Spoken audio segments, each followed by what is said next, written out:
तो आज का टाइप ऑफ प्लान है हमारा मेथड और रूल, राइट।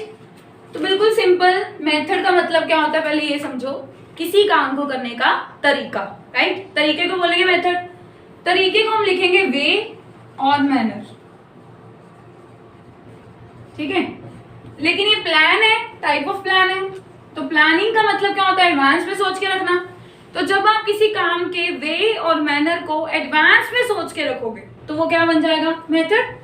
एडवांस में सोचने को बोलते हैं प्रिस्क्राइब्ड वे एंड मैनर, ठीक है। प्रिस्क्राइब्ड मतलब पहले से डिसाइडेड, पहले से डिसाइडेड किसी काम को करने का वे और मैनर जो होता है एक पर्टिकुलर टास्क को परफॉर्म करने का, वो मेथड होता है, ठीक है। अब हमने जो लास्ट टाइप ऑफ प्लान किया था दैट इज प्रोसीजर, उसके अंदर हमने डिस्कस किया था स्टेप बाय स्टेप काम को करना, राइट। स्टेप बाय स्टेप किसी टास्क को अगर आप करते हो तो वो क्या कहलाता है, प्रोसीजर।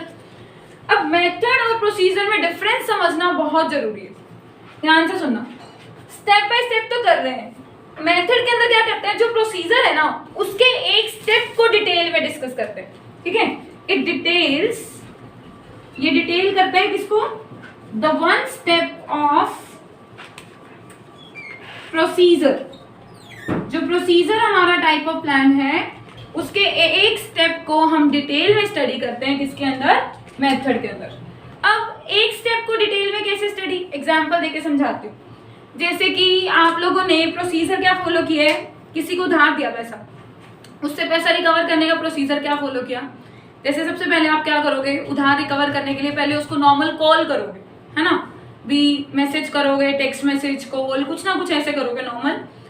फिर उसके बाद भी अगर वो कोई रिस्पॉन्ड नहीं देता आपका पैसा, तो फिर आप क्या करोगे, उसके घर पे विजिट करोगे, खुद करोगे या किसी को भेजोगे, राइट।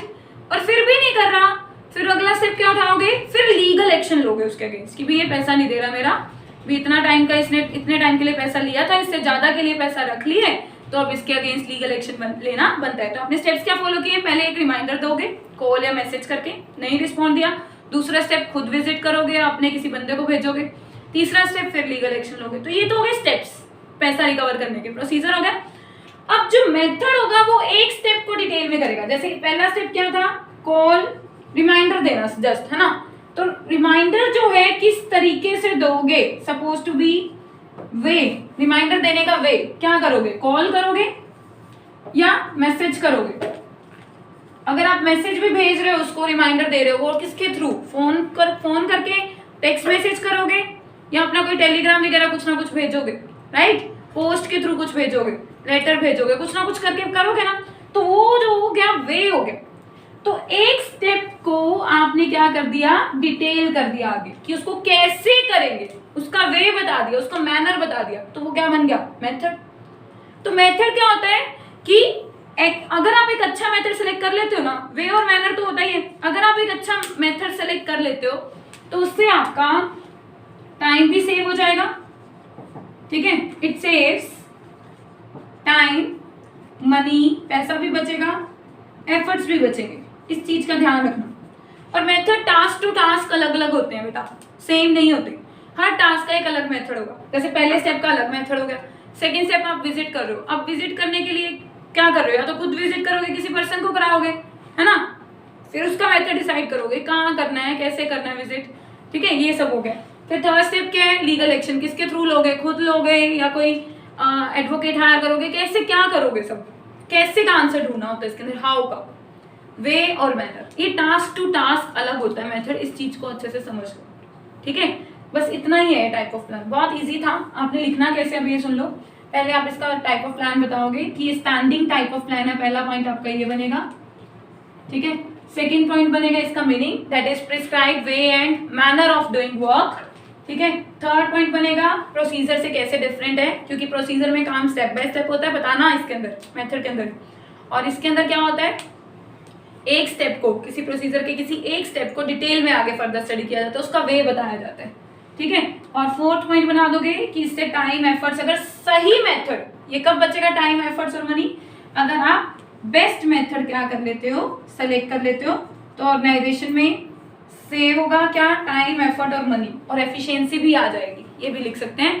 फिफ्थ पॉइंट में आप डाल देंगे एग्जाम्पल पैसा रिकवर करने वाला, दोनों बातें डाल दोगे, प्रोसीजर भी आ जाएगा उसके अंदर और उसी के अंदर एक स्टेप को रिमाइंडर कैसे दे रहे हैं उसको डिटेल में कर दोगे आगे, तो वो क्या बन जाएगा, मेथड। क्लियर?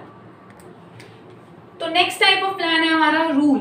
बिल्कुल इजी है, सिंपल। रूल क्या होता है? सिंपल, जिसमें कोई हम लोग डिस्क्रिशन नहीं कर सकते है ना, कोई लाइक ऐसे नहीं कह सकते कि कभी फॉलो कर लिया और कभी फॉलो नहीं किया, नहीं। इसके अंदर सीधा सीधा मीनिंग ये लिखोगे, एक टाइप ऑफ प्लान है, कौन सा, स्टैंडिंग, ठीक है, जो क्या डिस्क्राइब करता है, व्हाट मस्ट बी डन या must be follow and what must not be.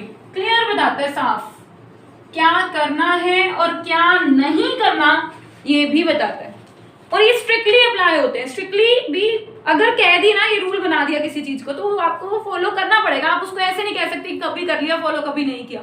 Strictly apply होते हैं हमेशा, बिल्कुल, ठीक है। रूल हमेशा स्ट्रिक्टली अप्लाई होता है। इसके अंदर लिटिल बिट भी, थोड़ी सी भी डिस्क्रिशन नहीं होती। डिस्क्रिशन मतलब अपनी मन मर्जी कर पाना, कि कभी फॉलो कर लिया कभी नहीं किया, नहीं, ऐसा नहीं होता। नेक्स्ट बात कि अगर इनको ढंग से फॉलो ना किया जाए तो आपके ऊपर क्या लग सकती है, पेनल्टी। क्या लग सकती है, पेनल्टी, फाइन।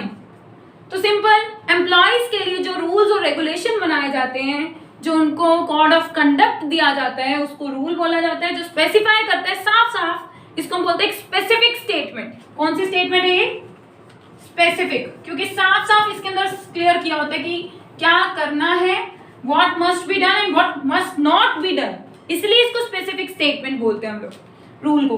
तो रूल जो एक स्पेसिफिक स्टेटमेंट है जो क्लियर करता है क्या करना है क्या नहीं करना, स्ट्रिक्टली फॉलो करना होता है। इसके अंदर कोई डिस्क्रिशनरी नहीं होती। डिस्क्रिशन होना समझते हो, कोई भी मतलब अपनी मन मर्जी कर पाना या फिर कभी फॉलो कर लिया कभी नहीं किया, ऐसा नहीं होता। अगर इसको स्ट्रिक्टली फॉलो करें तो ही ठीक रहता है, नहीं करोगे तो पेनल्टी लगेगी। अगर कोई चीज बैन कह देगी कि बैन है तो बैन है, आप नहीं लेके आ सकते उसको, राइट। और अगर कह दे कि no smoking in the factory area, तो नो स्मोकिंग मतलब नो स्मोकिंग। अगर आप स्मोकिंग करते हो पकड़े गए तो पेनल्टी लगेगी, ठीक है। अगर कह दिया कि no parking in this area, साफ रूल बना दिया, अगर आप पार्किंग कर रहे हो तो आपके ऊपर पेनल्टी लगेगी। तो ये क्या है, इनको बोलते हैं स्ट्रिक्ट रूल्स एंड रेगुलेशन। ये सीधा सीधा मीनिंग ये है इसका कि कोई इसके अंदर बिल्कुल भी डिस्क्रिशन नहीं हो सकती, अपनी मन मर्जी नहीं चला सकते। इनको एज इट इज फॉलो करना बहुत जरूरी होता है। केस स्टडी में रूल जो पाएगा ना तुम बड़े आराम से आइडेंटिफाई कर लोगे, क्योंकि रूल जो एक ऐसा टाइप ऑफ प्लान है जो सीधा सीधा दिखता है साफ कि ये रूल बनाया है, तो फिर बस फॉलो हो जाता है, स्ट्रिक्टली फॉलो होता है वो, तो हम लगा देते हैं इजीली। प्रॉब्लम किस किस में आती है, स्ट्रेटेजी में तो नहीं आएगी। जब अगर तुम मार्केटिंग मुझसे कर लोगे तो एक बार, तो वही प्रोडक्ट प्राइस प्लेस प्रमोशन, बाकी तो तुम्हें आता है स्ट्रेटेजी, अगर अच्छे से सुना है। स्ट्रेटेजी में नहीं आएगी। प्रॉब्लम किस में आएगी, प्रोसीजर, मेथड, पॉलिसी, इन तीन में आती है सिर्फ। अगर ये तीन अच्छे से 2-4 बार अगर अच्छे से वीडियो सुन के माइंड में फिट कर लो ना एक बार, तो उसके बाद जब केस स्टडी करो तो इसमें भी नहीं आएगी प्रॉब्लम। रूल तो बिल्कुल अलग ही है, ठीक है। तो हमारे कितने प्लान हो गए, देखो, ऑब्जेक्टिव स्ट्रेटेजी हो गया, ठीक है, उसके बाद मेथड हो गया, पॉलिसी, प्रोसीजर, रूल हो गया। इसके बाद कौन से बचे, single use. Single use plan कौन से होते हैं, जो एक बार इवेंट होता है उसके लिए, प्रोग्राम और बजट, दो ही हैं, वो डिस्कस करेंगे।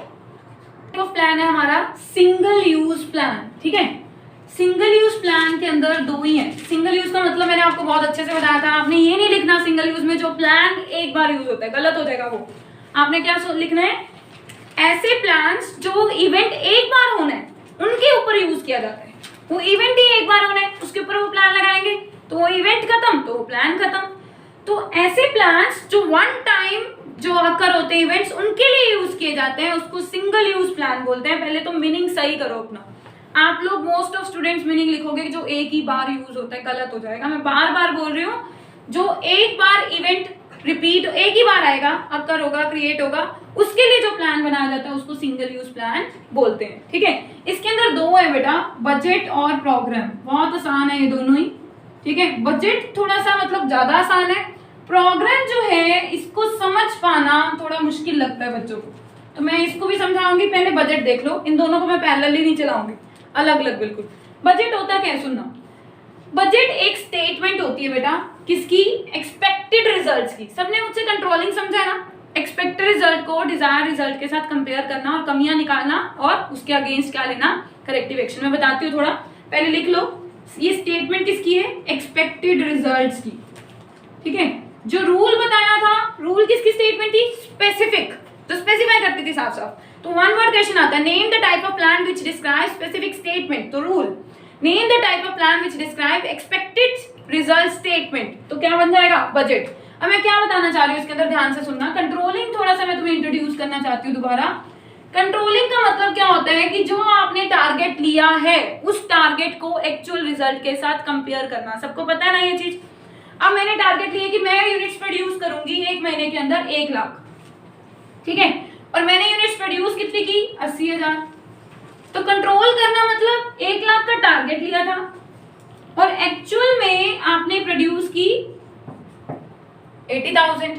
20,000 की क्या आ गई बेटा?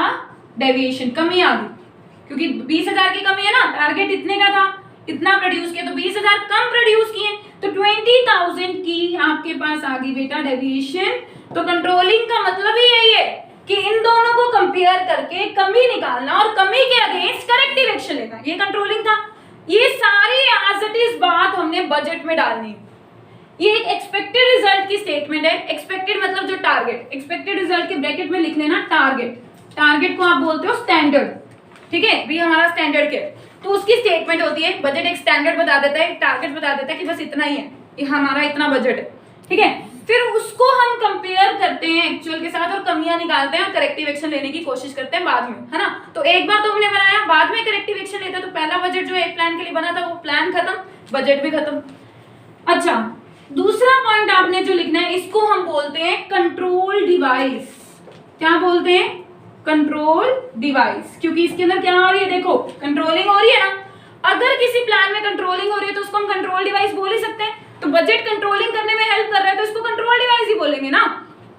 तीसरी बात जो इसके अंदर आपको ध्यान रखनी है कि बजट जो है वो मानते हैं कि टारगेट सेट किया जाता है। फिर आप क्वेश्चन पुट करोगे कि दीदी आपने कहा कि टारगेट सेट करना, टारगेट तो ऑब्जेक्टिव में सेट होता है, तो डाउट आना चाहिए आपका कि टारगेट सेट कर दिया तो हम ऐसे कैसे बजट लगा दें, ऑब्जेक्टिव में भी तो टारगेट सेट होते हैं। बेटा ये जो है मेजरेबल टर्म्स में तो होगा, प्लस एक पर्टिकुलर टाइम पीरियड के लिए होगा, क्योंकि सिंगल यूज है ना, ये एक पर्टिकुलर प्रोजेक्ट के लिए होगा, एक पर्टिकुलर टाइम के लिए, ठीक है। जैसे कि अगर मैं एग्जांपल दूं नॉर्मल कि 2020-21 का बजट डिक्लेयर हुआ है, 2021 खत्म, बजट खत्म, अगले साल के लिए नया आएगा। अब मैं तुम्हें एग्जांपल देके समझाती हूँ ऑब्जेक्टिव और बजट में डिफरेंस, फिर मैं वो लाइन लिखूंगी जो बताना चाहती हूँ। सुनना, अगर मैं बोलूं कि 20% सेल्स इंक्रीज करनी है, ठीक है, तो ये तो था ऑब्जेक्टिव। अगर मैं बोलूं 20% सेल्स इंक्रीज करनी है लॉन्ग रन में, तो क्या हो गया? स्ट्रेटेजी, क्योंकि ऑब्जेक्टिव जब लॉन्ग रन में सेट करते हैं, देखो 20% सेल्स क्या करनी है? इंक्रीज, तो ये कौन सा टाइप ऑफ प्लान है? ऑब्जेक्टिव।